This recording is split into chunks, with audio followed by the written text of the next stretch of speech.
মনিরামপুরের হরিয়ার নদের নাম শুনেছেন আপনারা। সেই হরিয়ার নদের পরিষ্কার পরিচ্ছন্নতার কাজ চলছে। নদী খাল দূষণমুক্ত ও পরিষ্কারকরণ কর্মসূচির শুভ উদ্বোধন আজ। শুভ উদ্বোধন করবেন প্রধান অতিথি জনাব দেবপ্রসাদ পাল, অতিরিক্ত কমিশনার শিক্ষা বিভাগের।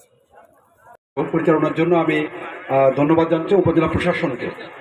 এটি অ্যাকচুয়ালি খুবই গুরুত্বপূর্ণ আমাদের অস্তিত্বের সাথে। আমরা জানেন বাংলাদেশ নদীমাতৃক দেশ। নদী পরিষ্কারকরণ কর্মসূচির আজকের এই প্রোগ্রামে উপস্থিত আছেন আমাদের সম্মানিত উপজেলা নির্বাহী। সাবধানতা অবলম্বন করতে হবে, সতর্কতা অবলম্বন করতে হবে, যেটি আমাদের বিভাগীয় পর্যায়ের যে মিটিং হয়েছিল এবং মাননীয় উপদেষ্টা মহোদয়ও কিন্তু আমাদেরকে বারবার করে বলেছিলেন যে এই যে সমস্ত নদীগুলো